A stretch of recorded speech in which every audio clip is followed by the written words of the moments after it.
Peace and blessings, y'all. In this corner boxing 24. All right. Good afternoon. Good afternoon, everyone. How's everyone doing today? Hope everybody's doing well. I'm doing pretty good on this side. As always, God is great. God is good, and I can't complain. All right. So it's a lot of buzz, a lot of stuff, a lot of boxing news, man. A lot of things going on. Of course, in particularly, what's going to happen with Errol Spence and Bud Crawford. Is the fight going to happen? Going to happen January, February? Is it still going to happen November, maybe December? There's a lot going on with that. But what I'm going to do, I don't really know what's going on, all the ins and outs. And I'm not going to try to make something up just to get some views and all of that. I'm going to do it the right way, the honest way. So what I'm going to talk about is Terence Crawford and Jermell Charlo, because they've been having a back and forth. Now, Terence Crawford has been saying that he wants to fight Jermell Charlo, right? I don't know if they have any background history with each other, but I do know what they do have in common is that, well, Jermell Charlo and Errol Spence are friends, and they have the same trainer, Derrick James. And Terence Crawford, of course, is trying to, in negotiations, to fight Errol Spence. And so they had that in common, right? On the other side of each other. Terence Crawford feels like he could beat Jermell Charlo. And I wouldn't say that he can't beat him, right? Jermell Charlo is undisputed champion, junior middleweight. He beat Brian Castano, his last fight, in the rematch. The first fight was close, very close. And in January, he fights Tim Tszyu, who's the son of former junior welterweight champion Costa Tszyu. So Terence Crawford has been calling out Jermell Charlo. He's been saying if he can't get the fight with Errol Spence, he's going to go out to 154 and fight Jermell Charlo, or he'll beat Errol Spence and then go out to 154 and fight him anyway. Either way. So they've been having a back and forth. Now, what happened a few days ago was Jermell Charlo did something that to me was a little corny. And when Terence Crawford first started calling him out and saying his name, saying he wanted to fight him, Jermell Charlo was like, man, leave me alone. I ain't trying to hear that. He's like, he didn't want to be bothered. Okay, cool. But now he's saying, he said the other day, man, Erickson Lubin will knock you out. Come up to 154 and let's see. Now, that's a little corny to me, right? Because why would you put Terence Crawford wanting to fight you on somebody else to say, well, fight him first and then we'll see what happens? No, you don't do that. He's calling you out. He ain't calling out Erickson Lubin. Okay? That's number one. Number two, you beat Lubin. You stopped him in the first round. You knocked him out. So, no disrespect to Erickson Lubin. No disrespect. But you knocked him out. And he just coming off a loss where he got stopped again. Right? So now, you referring him to another fighter is corny anyway, to fight him and basically let's see what happens. Or he'll knock you out. No, I doubt that Erickson Lubin will knock out Terence Crawford. If anything, Crawford will knock him out. Again, I like Erickson Lubin, don't get it twisted, but he's been knocked out. Jermell Charlo, you knocked him out. Fundora was busting him down.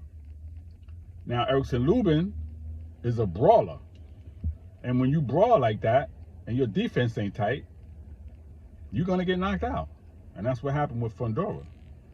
And that's what will happen with anybody if he don't get his defense tight. Okay, he can punch. He got power. He got some boxing skills, but man, he got to work on that defense.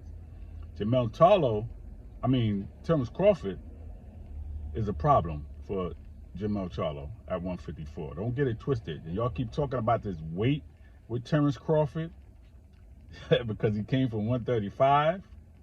But it's just like I always got to refer to the great Floyd Mayweather. who came from 126 all the way up to 154. 126, 130, 135, 140, 147, 154. And size did not matter. And he has a smaller frame. A smaller frame. They might be the same height, him and Terrence Crawford, I believe. Look how little Floyd is. Small frame. Terrence Crawford, small frame, maybe a little bigger frame, but longer reach. Definitely more power. Y'all keep talking about he's too small. Okay, if he's so small, then fight him and let's find out. Let's see if he's too small for 154. Y'all said he was too small for 147, but he came in the door and he smashed Jeff Horn. I know Jeff Horn is not a great boxer. He's not this, he's not that, but he beat Manny Pacquiao for that belt.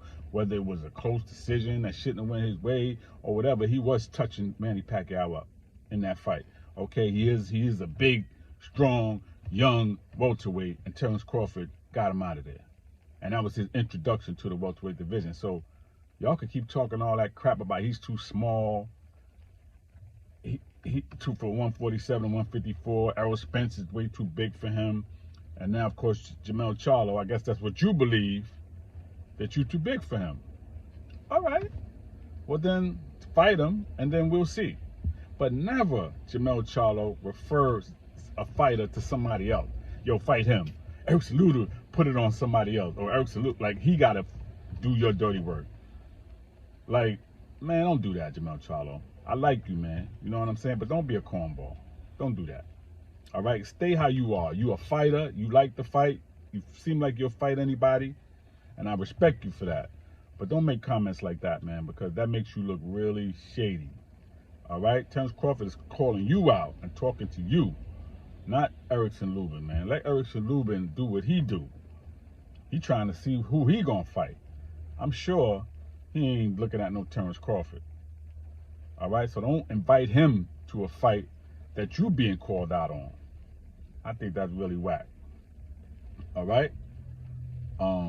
That's really what I really wanted to just talk about, just touch on real quick, man. And you know, listen, man, I respect fighters because the fight game is not easy. Anybody that steps in that ring, they get a lot of respect and love from me because you're putting your life on the line. One shot could end your career, could end your life. It has happened, okay? It has happened, man. Some fighters, they lose their life in the ring.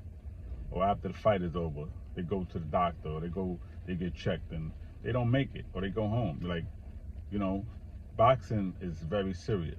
So I respect all fighters, but don't do no corny stuff, man, like that. All right? Like, just keep it real. If you don't want to fight the man, just say that. Or don't say nothing at all. You know what I'm saying? Or just say, listen, man, deal with your work, man, at 147, man. Take care of that. Try to become undisputed. Then we could talk. Then we'll see. You know what I'm saying? I don't think you can mess with me at no 154. Just say that. Just keep it real. How you feel? Maybe he can't mess with you. Maybe he can't beat you, Jermell Charlo. But we got to see, though. It's a challenge. He's trying to become undisputed at 147 and 154. Is it possible? Absolutely. He got the skills to do it. I mean, I believe he could beat Errol Spence. I'm not going to say it's going to be easy, but I believe he could do it. Can he beat Jermell Charlo at 154? Why not? Why not? I mean, Jermell Charlo got skills. He's strong, but he's not invincible. He get touched up too. It's boxing. Everybody gets touched up. Everybody's going to get hit. Everybody's going to get tested. So, man, listen. This is what it is, all right? In this corner, boxing 24. All right? 24-hour news. Please subscribe to the page. Please leave your comments, whether it's nay, whether it's yay. Let me know how you feel. Subscribe. Hit the like button. Let me know. And everybody enjoy the rest of your day. Please be safe. Peace.